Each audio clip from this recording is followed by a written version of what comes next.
Olá, bem-vindo ao meu canal. No vídeo de hoje, eu separei para vocês um trecho da entrevista que eu dei para a Dai. E ela me pediu para eu responder umas questões sobre a minha vida aqui no Chile e tal, no final do ano passado. Eu achei interessante as perguntas que ela me fez, então eu resolvi editar e colocar aqui no canal para vocês. Então fiquem aí com o meu vídeo. Meu nome é Carla, eu tenho 31 anos de idade, sou formada em Engenharia Ambiental e Sanitária e atualmente atuo como assistente de vendas. Eu sou natural de Goiânia, Goiás, e atualmente eu moro no interior do Chile. Eu vivi em Goiás até os meus 30 anos de idade, mas depois disso eu fui viver no Chile, fui viver uma imersão cultural lá e hoje eu vivo a 1h30 de Santiago, que é a capital do Chile. Pelo que eu me lembro, eu sempre me interessei por viagens. Eu me lembro claramente a primeira vez que eu viajei foi aos 10 anos de idade com a minha família para visitar familiares. E desde então eu senti uma coisa muito especial, muito diferente, assim, em explorar, conhecer uma coisa de uma forma inédita, e isso me marcou muito e eu sempre fiquei assim como contando os momentos para viver de novo essa experiência.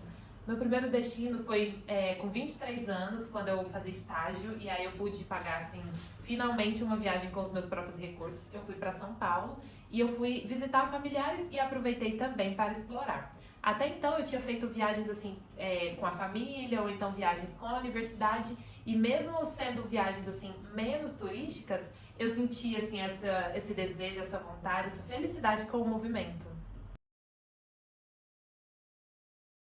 As principais dificuldades que eu encontrei e eu encontro até hoje no quesito viajar estão relacionadas a recursos. Como eu falei, eu cresci numa família muito humilde, muito simples, que viajar não era uma prioridade, assim, pra gente, né? Sempre foi considerado como uma coisa de luxo, assim, uma coisa que, rico viaja e tal. Então, assim, essa é a primeira dificuldade que eu encontrei e eu ainda encontro. Né? E a segunda dificuldade é em relação a tempo, que está um pouco relacionada também com a parte de recursos financeiros, porque nessa rotina que a gente vive de trabalhar 40 horas, de trabalhar toda semana e tal, ter folgas poucas vezes, né? Às vezes só 30 dias no ano, também é uma dificuldade que eu encontro. Então, o questionamento que eu deixo assim é: se hoje, né, as tecnologias avançaram e a gente consegue produzir muito mais, por que a gente está trabalhando nas mesmas cargas horárias que séculos atrás e ganhando talvez o mesmo proporcionalmente? Então, eu não tenho um estilo de planejamento muito bem definido. Geralmente o que eu faço é analisar as minhas possibilidades, tanto financeiras, obviamente, como de possibilidades. Por exemplo, às vezes eu aproveito para visitar um familiar, visitar algum amigo, ou até mesmo participar de algum evento que seja do meu interesse. E às vezes também até cumprir objetivos meus pessoais ou profissionais também que seja. Então, analisado isso, eu começo a ver, bom, então quais desses destinos cumprem esses objetivos, e aí a partir disso os destinos vão surgindo para mim.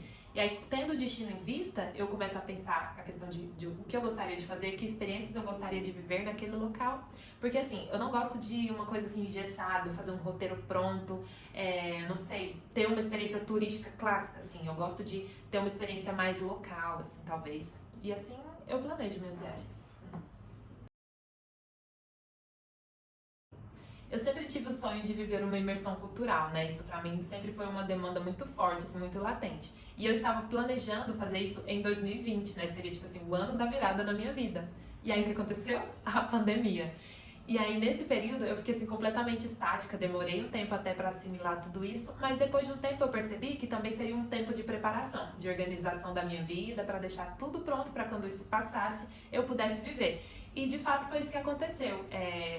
Praticamente no final de 2021, início de 2022, eu estava com toda a minha vida pronta, financeiramente, psicologicamente, em questão de trabalho também. Eu estava com tudo organizado para viver uma imersão cultural. E o Chile apareceu para mim de uma forma muito natural. Eu conheci o meu namorado aqui no Brasil e ele é chileno, né? E aí, quando eu disse para ele que eu tinha essa vontade, esse desejo de viver essa imersão cultural, ele falou: por que não o Chile então? Aí eu pensei, pode ser. Entendi como um sinal até mesmo assim da vida para eu ir. E, bom, comecei a estudar o Chile, né? Vi que o Chile hoje é uma das economias mais fortes da América Latina e também percebi que tá carente de mão de obra lá. E eu fui, a princípio, para passar 3 meses, que aí fiquei por 6, por 9, agora eu tô por 10 meses no Chile. E aí eu aproveito enquanto eu vivo um grande amor, vivo também a minha tão sonhada experiência intercultural. Como eu disse antes, né, eu fui com meu namorado chileno e eu não conhecia nadie, ou seja, ninguém mais além dele. Foi até engraçado, porque assim, lá onde a gente mora é tipo uma cidade muito pequenininha. Então praticamente eu sou a única brasileira. Assim, tem outros brasileiros, mas tipo gato pingado assim e tal. E eu conheço esses dias, assim, essa semana pra trás que eu fui encontrar uma porque ela foi lá onde eu trabalho. E aí a gente conversou e foi engraçado. Mas no começo era como se eu fosse uma celebridade, assim, na cidade. Porque eu não conhecia ninguém, nem estrangeiro, nem chileno, nem brasileiro. Fui completamente só. Olha, a adaptação foi bem complicada, assim, principalmente no começo. Era tudo muito novo, tudo muito diferente, né? Então, assim, a questão da língua, eu tinha estudado já um pouco, um semestre na faculdade eu fiz de espanhol. E eu também tenho uma certa afinidade, assim, uma certa facilidade com temas de comunicação, de línguas, essas coisas. É uma coisa que eu realmente, assim, gosto de estudar, de aprender. Então, inclusive, era um dos meus objetivos vivendo essa imersão. Mas quando você tá vivendo no dia a dia, que você tem que ir na farmácia, tá doente, precisa comprar um remédio, ou não sei, quer ir na padaria, quais os tipos de pães que tem. Então, assim, tudo isso são coisas assim que você só pega no dia a dia, então, e faz parte da adaptação, né?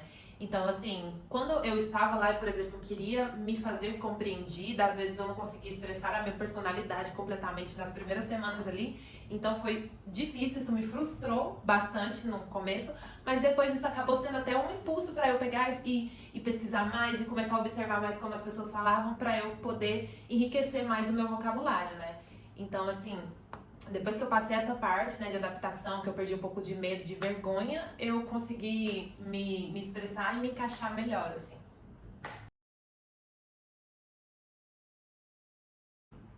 Então, essa é uma pergunta assim meio complicada e complexa pra mim, porque assim, o Chile com certeza nesse momento já faz parte da minha história, né?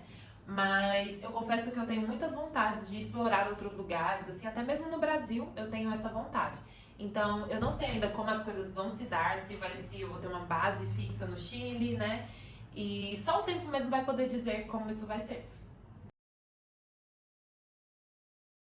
Não faz, né? Essa aí realmente é uma renúncia que uma pessoa que escolhe viver esse estilo de vida tem que fazer.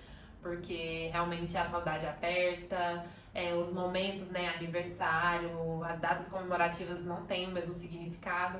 E tipo assim, a gente tenta amenizar de uma forma virtual, né, assim, de uma forma digital, mas não é a mesma coisa.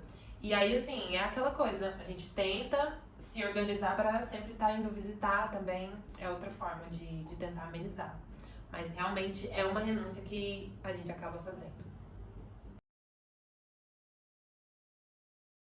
Olha, existem várias diferenças entre os dois países, apesar da gente estar muito perto aí, né, no mesmo continente e tal, existem muitas diferenças. Eu imagino que seja pelo processo de colonização, né, de Portugal e Espanha, porque cada um tem a sua herança cultural. Mas os chilenos, por exemplo, em relação às diferenças, para eles arroz e feijão é um prato totalmente impensável, eles nunca fariam essa mistura. E em relação ao estilo de vida, eles têm um estilo de vida muito diferente também. Os chilenos já são mais fechados, mais sério, para você alcançar um grau de intimidade com o chileno, você vai demorar um tempo. Já os brasileiros não, te conhecem hoje, já vão conversando, falando da vida, né, assim e tal, já parece que é uma amizade ali. Então, os chilenos não são assim de jeito nenhum, eles são até um pouco desconfiados, assim. Em relação às semelhanças, bom, os dois têm muito bom humor, assim, o chileno é muito bom pra piada, assim, muito piadista, né? É muito sarcástico. Os chilenos também são muito amorosos, assim, quando eles gostam muito, né, assim, de coração mesmo. E eles gostam de festa, adoram uma festa, um churrasco com muito álcool, cerveja, bebidas fortes, adoram. Então, os brasileiros também. Então, o Chile é um grande produtor de frutas. As frutas lá são excelentes, assim. Se você for pro Chile, você tem que provar a uva, o morango, o pêssego. Depende da época, né? Assim, da fruta que for da estação na época. Mas a melhor de todas, com certeza, é a uva, porque eles são muito bons produtores de uvas, têm muitas vinícolas perfeitas e muitos vinhos maravilhosos que eles exportam para o mundo todo. Mas isso vocês já sabem. O que vocês não sabem é que os chilenos, alguns deles, né, gostam de misturar o vinho com Coca-Cola. Isso mesmo. Esse é um trago, né, que eles falam, um drink que chama Jote, J-O-T-E. E eles tomam esse vinho com Coca-Cola e assim, não sei porquê, talvez para os que não gostam do sabor forte, assim, amargo do vinho, para suavizar um pouco o sabor, né? Mas assim, considerado um assassinato do vinho por outros chilenos. Bom, a primeira dica que eu poderia dar é se estruture financeiramente para isso, porque querendo ou não, viajar é sim um investimento de vida. Então, assim, separe parte do seu orçamento pessoal mensal, né, para esse objetivo. E a partir disso, traça o seu perfil de viajante, a partir do seu orçamento, a partir de quanto você pode dispor para isso, né? E aí, assim, com o seu perfil de viajante, você vai poder analisar as suas possibilidades. Por exemplo, se você não tem tanto dinheiro, você vai ver o que você pode fazer. Por exemplo, se você se importaria em compartilhar quarto com pessoas desconhecidas, ou se, por exemplo, quais experiências você quer ter, qual o custo dessas experiências. Então, eu acho que a primeira dica é não pensar que é impossível, porque toda viagem ela pode ter um padrão altíssimo ou pode ter um padrão bem reduzido. Basta você também estudar estratégias, né, para facilitar essa sua jornada. Então foi isso o vídeo. Muito obrigada por terem assistido até aqui e até os próximos. Tchau!